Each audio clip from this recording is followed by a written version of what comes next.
So the title of today's sermon is going to be Strengthening the Homefront. Now, this could be strengthening the homefront within the context of marriage. It could also be strengthening the homefront in the context of being single.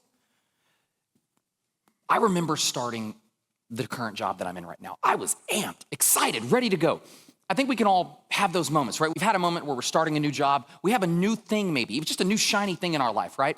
And it takes over everything. It's the only thing that you can think about at that time. And it doesn't matter if half of your house is on fire. You're focused on whatever that is right there, right? That job that you just started for the first week, for the first month, the new truck that you bought, the new phone that you grabbed, name it. It could be anything.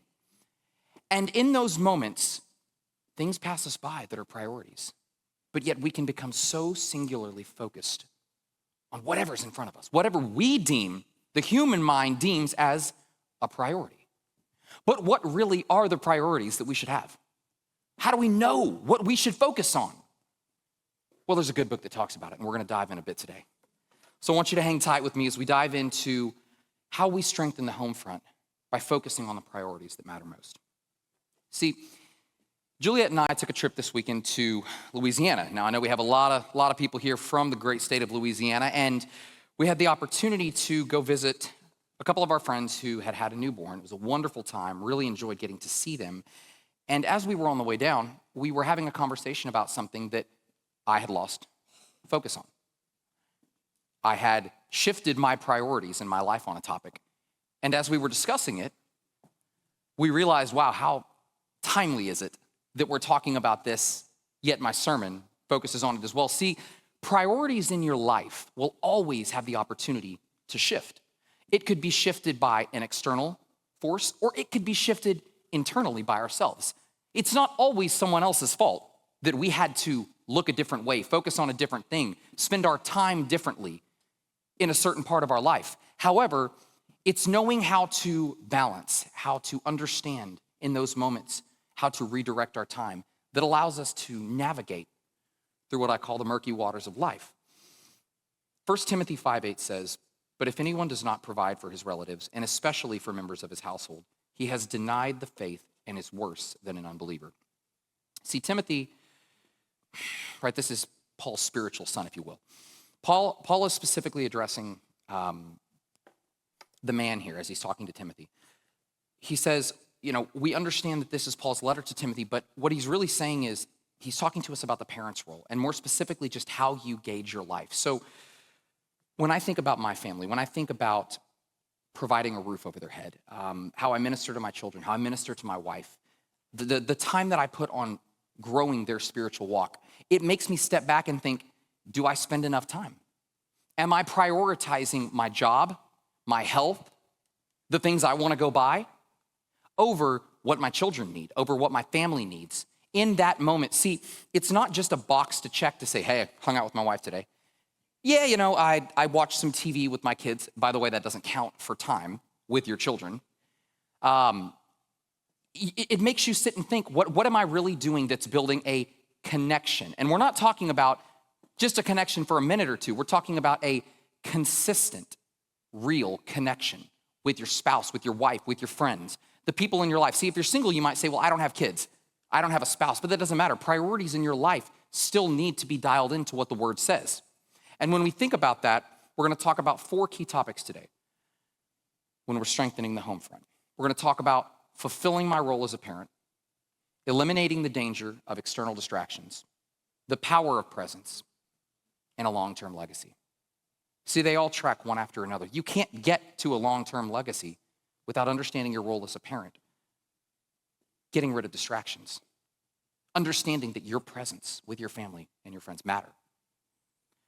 So when I was thinking about this, I thought, well, how do we define the home? How do we define what's important to us? Everybody has different priorities, right?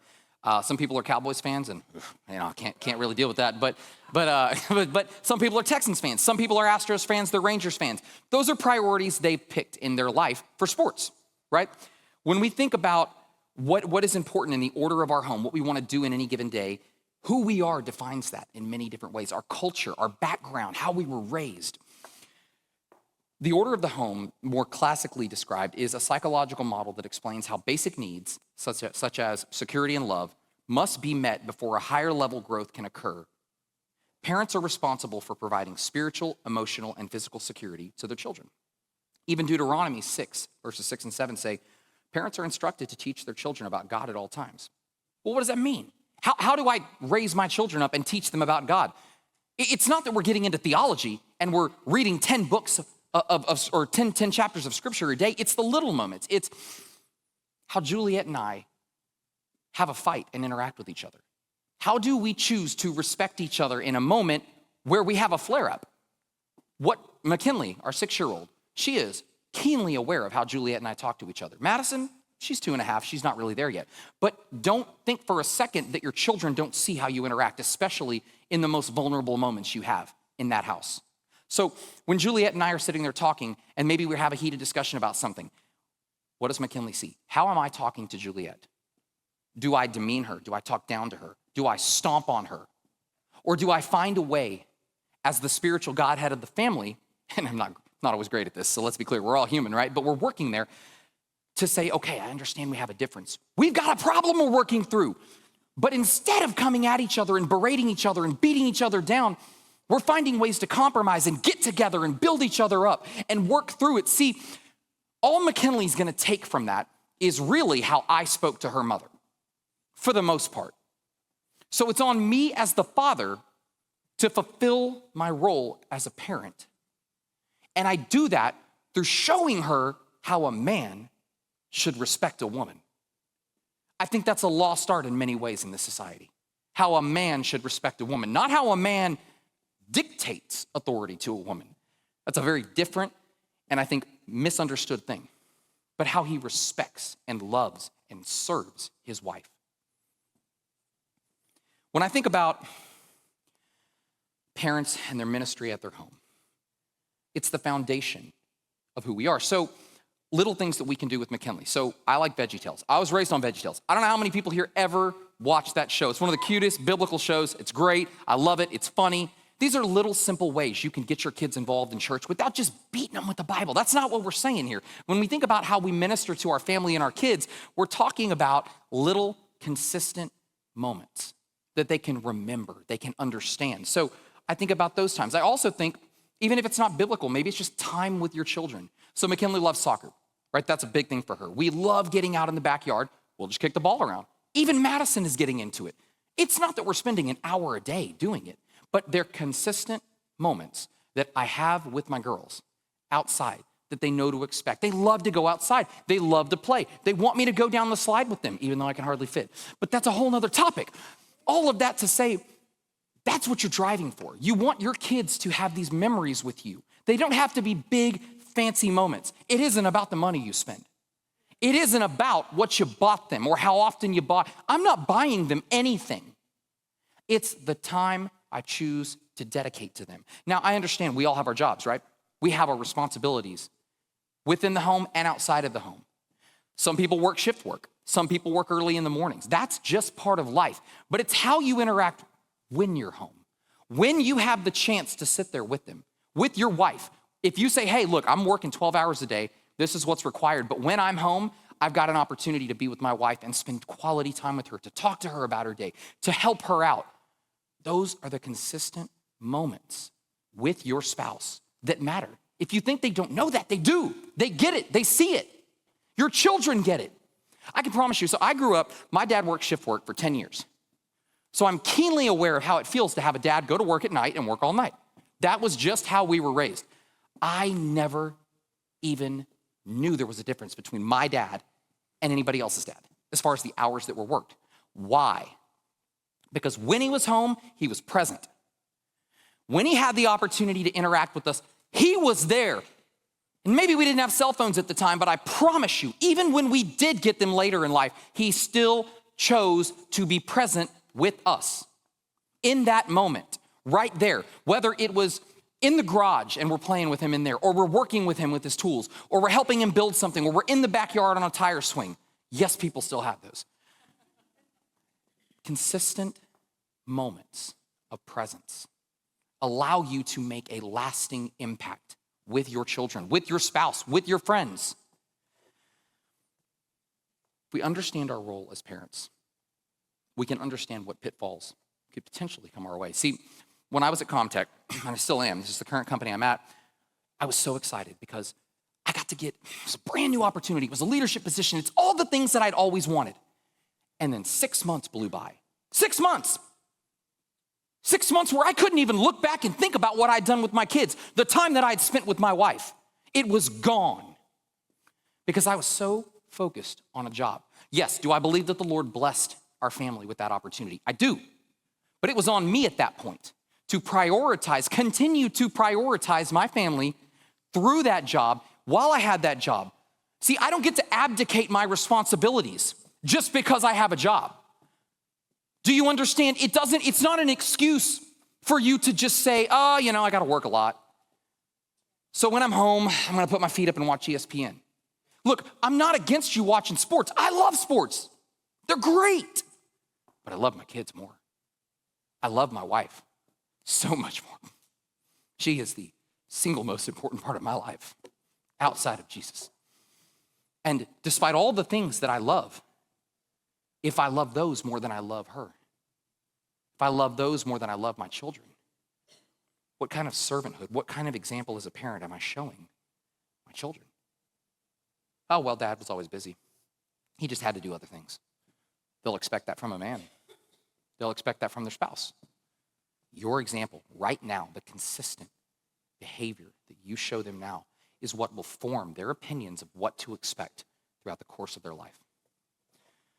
Now, when we think about what the pitfalls could look like, right?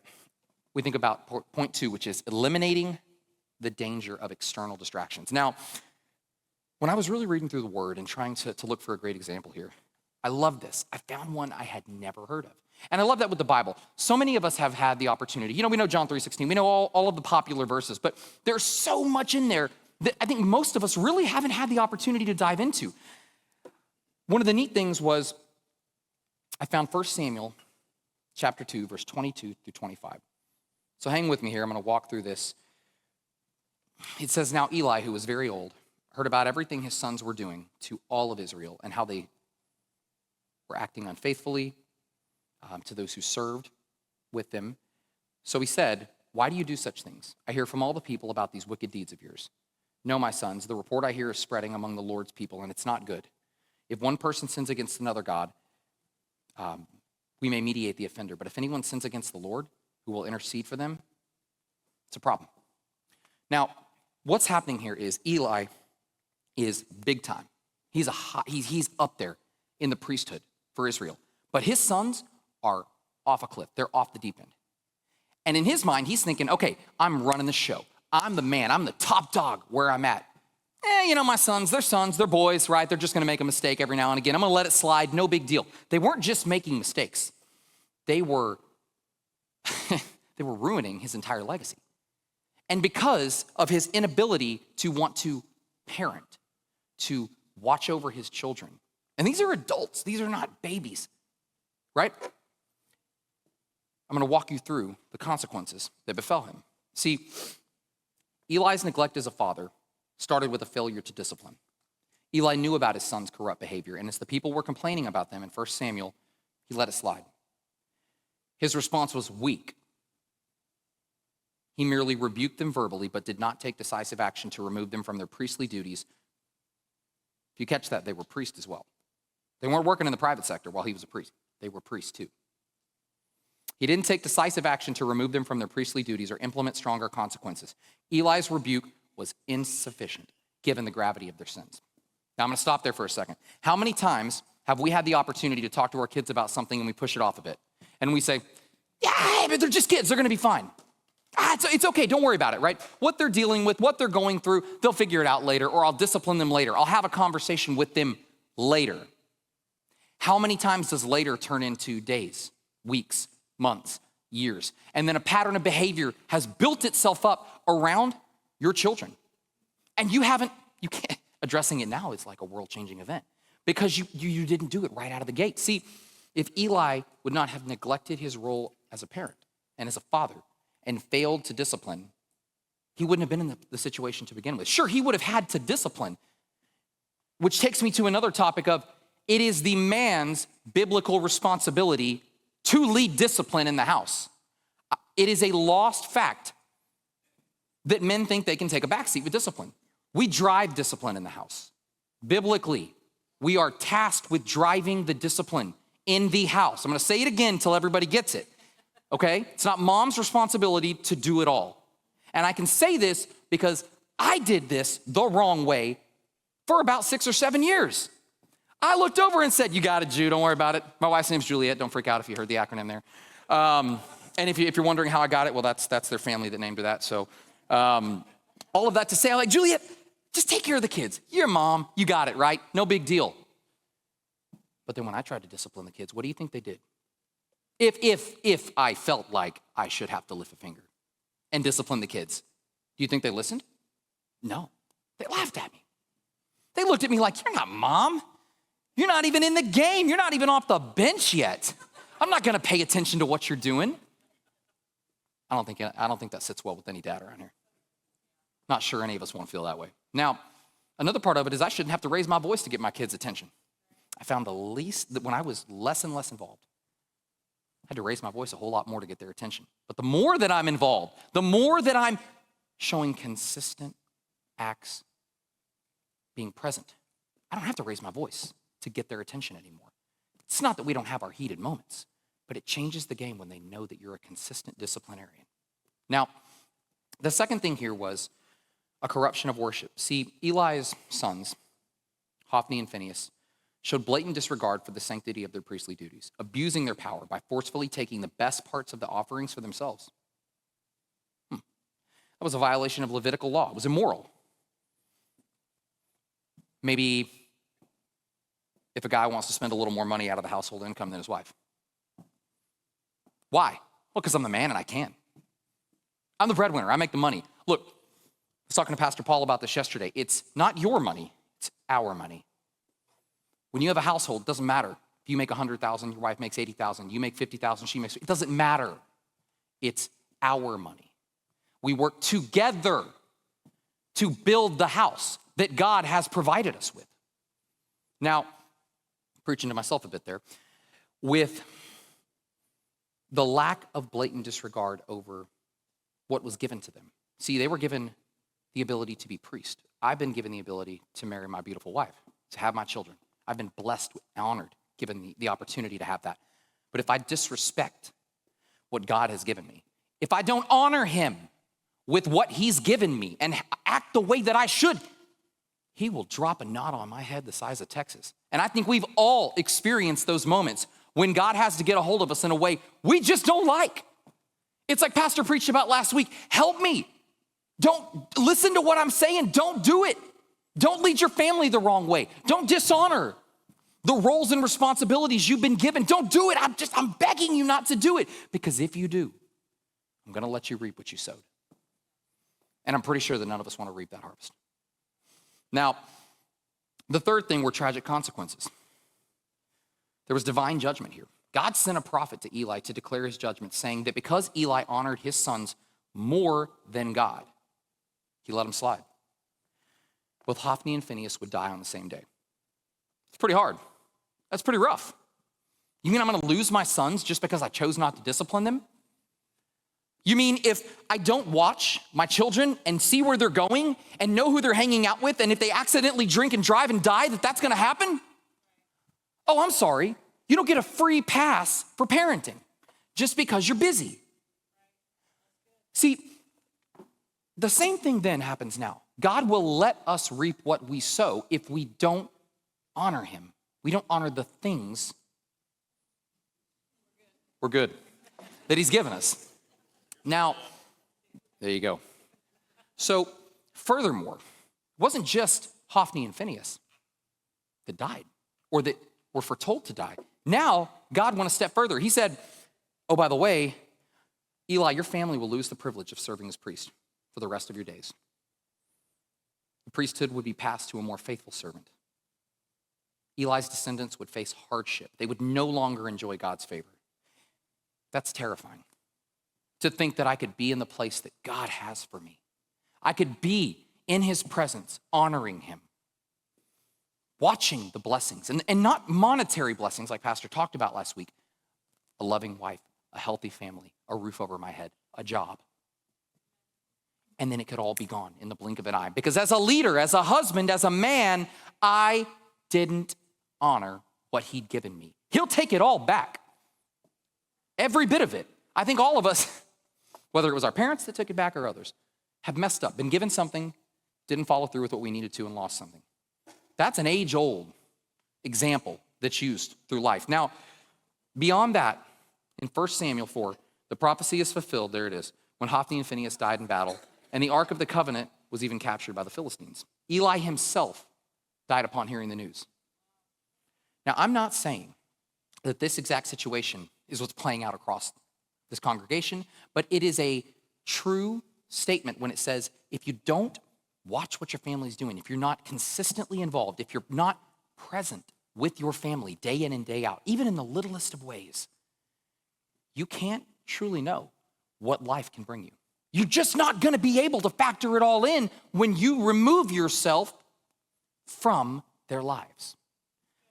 See, there will always be a consequence for a lack of action with our families, but if we cling to what the word is saying, we can avoid the heartache by focusing on what? The power of our presence. See, the power of just being there is so critical. I am a big hug, kind of PDA guy. Juliet, not so much, but that's okay. See, here's the thing. You show love differently. Everyone does. Finding out the way that you communicate with your spouse and your kids is critical, right? It can't always be your way. You've got to understand who you're with. You've got to be able to find the moments that meet them where they're at. Not what you need, but where they're at, what they need. See, I want to ask, has anybody in here ever heard of what's called the compounding effect? You probably have, but it's just explained a little differently. So when someone says, don't bite off more than you can chew, or maybe don't try to solve the world's problems in a day, that's more what we're referring to as the compounding effect. What that means is we should look at ministering, growing, and taking care of our families as a day-to-day approach that focuses more on the small, consistent actions over time that in turn will produce significant results. So, Ephesians hits on this. He says, Ephesians 6:4 says, fathers, do not exasperate your children. Instead, bring them up in training and the instruction of the Lord. Now, again, this kind of goes back to what we were talking about earlier in that if you're utilizing the moments with your children to have one big moment and then walk away for the next 2 months, you're not gonna make an impact, right? If you look at your wife and you say, hey, I'm gonna spend 30 minutes with you today, and oh, by the way, I'm gonna go play video games or work out or go do whatever it is I wanna do for the next 3 months, I'll catch you again next quarter. Do you think that's gonna work? Sure, you might exist.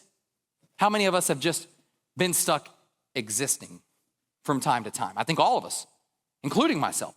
Sometimes we're just going through the motions, but we have the opportunity to spend time that is consistent, meaningful. It doesn't have to be about the money you spend. It's about the presence, being present. Psalms 127 says, children are a heritage from the Lord, and parents are stewards of these gifts.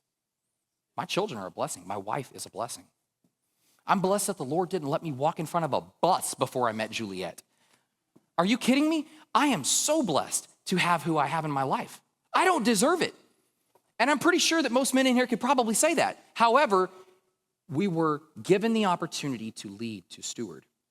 Now, this isn't just about men, ladies. It can still be one of those things where you can still prioritize yourself over your husband. You could still prioritize the things that you want to do in the moments where you say, hey, look, I'm taking care of the kids a lot right now. Maybe I want these free moments to myself. Well, husbands could make that same argument and that they might work a lot too, or they might have other things they have to take care of. There's always an opportunity to make it about me. Now, I hit on the guys a lot for a reason. It is our job to spirit the house along, to guide it spiritually. But ladies, we have to also prioritize our husbands in the same way, consistent time. It doesn't have to be for 3 hours a day. But if Juliet just comes up to me and spends 5-10 minutes talking to me about maybe something she knows I care about, not if her day was tough, not if she had, no, how was this? She has a lot she could probably talk to me about. Her day is immensely difficult too. She has to do so many things, but she's taking the time to meet me where I'm at and just have a quick conversation about something that she knows I love, that I'm passionate about. All right, look, I'm gonna use Mike, I'm gonna use you as an example here. So Mike loves golf. He's our resident PGA expert. Now, when Mike comes in, and Mike's hours are long, with what he does for a living, if Lauren comes in, she could probably talk to him about a million things, right? She's got a big day too. She's doing all the things as well. But instead, if she takes a couple minutes to talk to Mike about something that he cares about, and Mike should do the same thing with her, let's be clear, but it's just the example we're using. It's the consistent moments where they're talking with each other about things that matter to each other. Those are the moments where it doesn't matter, yeah, we're all working long days. We have a lot of responsibilities, but when we're together, when we're there together, we're making the moments count. They're impactful, they're real. They're not just fluff conversations. How was your day? Great, okay, fantastic. Did you get a lot of work done? Yep, I did. No, it's, how'd you do today in golf, right? And you might think, who cares about golf? Well, Mike does. And that's a big thing for him. It doesn't matter if it's someone else's thing or not someone else's thing, that's Mike's thing. My thing is I love health. I like working out. Juliet couldn't care less about my love for working out and whatnot, but she knows I care about it. So she's taking the time to talk to me about things that I love. I know that Juliet loves to be able to have a clean house. She loves the opportunity to be able to keep things going, to take care of the kids. I don't necessarily want to clean. I don't like that, but I know she does. And if I only have a little bit of time to talk to her because I'm really, really busy and I've got things going on, I've got to make it impactful. What does impact look like for your spouse? I might fold some clothes, okay? I might get some towels done. I might make sure that the lawn is done. I pick your poison. It's different for everyone. There's no one, you can't slice the cake the same for everybody. The point that I'm giving is that it's got to matter to the person you're trying to connect with, or they're not going to be present with you. See, you can think you're coming up and spending the time, but if it's not real for the person you're interacting with, if it doesn't mean anything to them, you're still wasting your time. I'd rather have 5 minutes of real conversation with my wife about things that her and I both care about than have 3 hours of fluff and nonsense. Because at least I know in those moments that I had with her, they were real. We're all busy, right? Everybody here has to work all the time. We have a lot to do. It's not easy in today's day and age. We've got to work nights. We've got to work weekends at times. We have to travel. That is the reality of the world that we live in.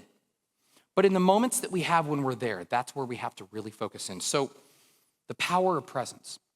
Charles Spurgeon talked about it in this way. He said, "The upright man leaves his heirs his example, and this in itself will be a mine of true wealth.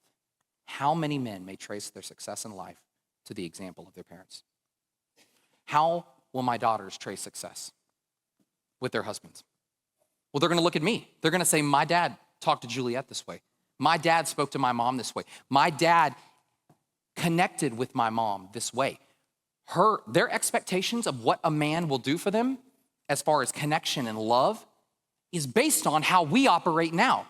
So if I show them that it's okay to disconnect and use work as an excuse, or to use my hobbies as an excuse, then they're gonna be okay with letting that happen to them. And I don't think there's any man in here with a daughter that wants that for their daughter. They want their daughters to understand that real connection, real time matters. Understanding what's going on in your spouse's life, it matters. And it's important. See, the power of presence doesn't come back to how long. It doesn't come back to how much money you've spent. It comes back to being present, connecting on a real, tangible topic that matters, knowing what your children love. See, McKinley loves soccer. We talked about it. So I'm going to connect with her in a way that I know matters to her. I know what Juliet loves. Madison is just crazy, but I love her. But she's a 2.5-year-old. She doesn't really know what she loves yet. So I just love doing anything with her. But the point is, I'm there, and I'm not great at it. I get it wrong a lot too. But the point is, I'm trying to prioritize it when I have the time to do it. So you might ask, all right, well, Jonathan, what are some ways that we can do this, right? What would work for me? Well, the first thing I would say is look at your family. Have you ever done a pros and cons list? Maybe you're gonna take a new job, and all right, what's the pro of this new job? What are the cons of this new job? Do it in the same way of, what are the things that my children love? What are the things they don't love? What are the things my wife loves and doesn't love? How can I figure it out? As a husband, as a spouse, wives, you do the same exercise. You probably know what your spouse is into, right? You can gather what it is. So take the time to write it out and say, I'm gonna be more intentional about doing X, Y, or Z with my children, with my spouse, right? And then make the consistent efforts. And don't do it for a day and think that your whole life's gonna change and then throw your hands up a day later. Well, it didn't work. I spent the time with them and they still don't like me. I spent the time with them and they're still irritated about the thing I did last week. My children are still mad because I yelled at them the other day, but even though I spent 5 minutes with them watching VeggieTales, they're still upset with me. It's not that way. It's consistent progress over time, consistent opportunities to be present over time that will allow you to build a legacy that lasts. So when we think about a long-term legacy, I think we've heard it. We've heard it in movies. What's your legacy? I think legacy, I think of my granddad. He's no longer with us. I think, what's the legacy he left my family? Right? He's a World War II veteran, right? Man of God, led our family, held it together in some of the most difficult times. He's not here to see what he built, he and my grandmother, but what they built was a long-term legacy built on Christ, built on love, built on servanthood. It's not something that they did overnight. It isn't something that they got right all the time. They messed up a lot, but they were consistent in their efforts to build a long-term legacy. How did they do it? They took actions and little steps that made an impact for the family's future. So I would ask you, what will happen if I spend time at home? Maybe you say, I don't have the time. What's gonna happen if I spend more time at home versus at work, or I don't work the extra hours? I'd ask you, what'll happen if you don't? What's gonna happen if you don't? You might not know. And what might happen 10 years from now. Might be 15 years from now, might be 5 years from now. It'll be a moment in time where something happens and a decision was made by someone in your family. And it's possible that consistent, precious moments, consistent moments of presence might have made the difference. There's no guarantee in life except for Christ. But he's given us steps, ways that we can build a long-term legacy. Now, Joshua 24:15 says, as for me and my house, we will serve the Lord. So probably one of the more popular verses relative to how you want to guide yourself. John 3 says, I have no greater joy than to hear that my children are walking in truth. It would kill me to see something happen to my kids because they didn't take their spiritual walk seriously, because I wasn't doing what I needed to do to show them how to live. Or what if my wife stopped focusing on the Lord? Because I did. Because I started choosing me, myself, and I. I started letting my words slip. I started acting more profane. I started, as the spiritual Godhead of the house, to just let it all slide. Now the kids are popping off. Now my wife is. And I'm not even gonna blame her. It's my job. It's on me. The house goes the way that I go. If I spiritually shepherd and serve, keyword, serve the house, the way that the Lord does, we're moving somewhere positive. But if I choose me, myself, and everything else takes a back burner, the family's gonna take the back burner. So about a year ago, we went through a situation where my spiritual walk in a lot of ways was tested, a lot. And Juliet held the line. She was there to pick me up and walk me through it. But eventually, even she started to get broken down a bit because I was negative. I was upset. I wasn't acting like a Christian. I wasn't guiding my family. I wasn't shepherding them. I just blamed everyone for everything. And guess what? She was doing what she should have. She was helping me. She was trying to pull me out of it. But guess what? My attitude and what I was doing wrong eventually brought her down. It eventually affected her. Why? Because I'm supposed to be the spiritual Godhead. And eventually, the way that my spirit goes and the way that my walk goes can affect the family as well. See, I'm telling you this because I don't want you to go through it. I don't want you to experience it. I don't want you to have to deal with the things I did. It's tough. But to build a long-term legacy, even in those tough moments, you have to still have the consistent moments of prayer, consistent moments of faith, the presence with your spouse. I didn't do it. And it affected things. Now, thankfully, we were able to turn things around. But that's why I'm talking to you today about instilling Christian values in your home, consistent behavior with your family. See, Pastor Jerry a couple weeks ago talked about stop going to church. Stop going to church. Get planted. He talked about spending time with your family. See, Juliet and I treat each other well because we're following God's word. When we have an issue, Juliet and I, it isn't because of Juliet. It's because of me. It's because my flesh has taken over. So how do I avoid those moments, right? What can I do tangibly to make sure that I don't flare up? Well, here's the thing. If you're in a fight, it doesn't matter who's right or wrong. As the spiritual Godhead, as a man, it is your job to shepherd that conversation to a point of compromise and to a point of unity and to stop the fight, right? To be able to have a good, healthy conversation with your spouse. It's not about a tit for tat. It's not about a who's right or wrong. I'm gonna ask a question. Anybody in here ever gone tit for tat in a fight and gotten somewhere and won the fight? Is anybody brave enough to put their hand up? Oh, you won a fight doing that? Did you? Did you? All right, well, that's good. You just once, just once. So there's always the outlier, and I'll give you credit for doing that. That's good to hear. I can appreciate that. I can. But the point I'm driving at is, if even though it could happen, oftentimes it doesn't work well going tit for tat. So when you think about your job as a man and your job as a spiritual Godhead, you've got to think about how those interactions can be guided by you, even in a moment where maybe you could be right. Is it worth going down a road that will expand the fight, expand the moment, and then your children look at it and see what happened? So let's think about what we've talked about today. We've talked about keeping things simple. It's about the little things in life. It's not about the monetary value. It's not about the big trip, although those are fine. I have no issues with going on a big trip. We love taking trips too as a family. We like going on cruises. We like doing certain things. Those are great. There's nothing wrong with that. But that can't be the only thing. That can't be the only thing that matters. Those can't be the only moments that matter. Because otherwise your children are just gonna remember that it was about the money. It was just about the things and not, and my dad played soccer with me, or he took the time to spend time with me because somebody made fun of me at school and walked me through it. My wife was going through a tough time transitioning from job to job, and she just needed somebody to listen. That's what matters. That's what moves your family forward. Don't be distracted by what the world wants. See, I don't think that it is any coincidence that in moments where I'm blessed with things, that the distractions that occur at the same time are sometimes 10 times worse than the blessing, 10 times more alluring than the blessing. Have you ever been given something?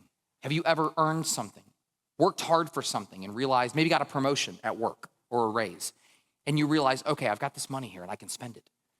But then all of a sudden, the things that you want to spend it on soak up all the revenue that you just got for your family. The things that can distract you, they're just immediately there as soon as that raise happened. Talking to myself. Blessings come with tests. They do.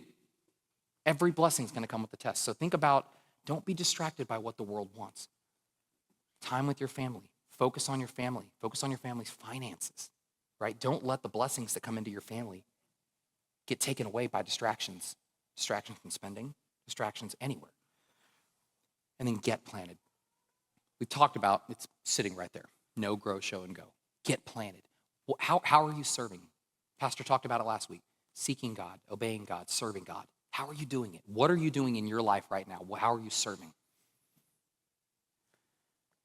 One of my favorite songs, and I hadn't probably listened to it in about 20 years, is from a band called For Him. Now, this is, they're a about 20-year-old band, give or take. They don't have a lot out now, but the song is called A Measure of a Man.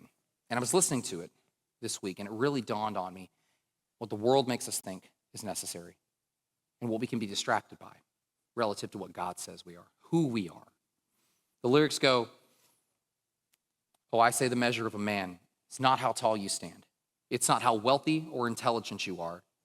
I found the measure of a man because God knows and understands, and he looks at you from the bottom of your heart, because what is in the heart defines the measure of a man. See, it doesn't matter what I make. It doesn't matter how smart I am, and I'm not really that smart. None of that matters, but the world would distract you and tell you that all of those things are where your priorities should lie. Focus on nothing but the distractions, and your family will be thankful for it. They'll be thankful that you made them all this money. They'll be thankful that you work 24 hours a day. And don't get me wrong, they're thankful you're working, but there's a limit. There's a limit to what you're doing. There's a limit to how much you should be distracted. I'd like to ask everybody to stand. Kyle, if you could put some, or Jamal, if you could put some music on. I'd like to ask the community group leaders to come up to the front, and I'd like to give a time for those of you who maybe there's something you'd like to pray about with your family. You know, if your spouse is in the audience with you, or maybe if you're single and you're just wanting to reprioritize your life. I just want to give the opportunity for anyone to come forward and just pray over reprioritizing things in your life. If there are distractions maybe that you want to go over or you want to work through, this is a great time. We're here for you. We love you. We'll just go ahead and open up in prayer. Father, I pray, Lord, that you would guide those in this service, Father God. Speak to their hearts in this moment as we have an opportunity for prayer, Lord. Father God, move them. Lord, we thank you for this opportunity. Lord, watch over this congregation. Guide them, protect them this week as they move forward. I pray that you would cover them with protections. I pray that you would help them to look at their life, look inward, to reprioritize, to reanalyze what's important, where they're at, and if there are distractions affecting them. God, I pray, Lord, for good conversation. I pray for open hearts and open minds, and that you would just protect them with hedges surrounding them. We love you, Lord, and we ask all these things in your name. Amen.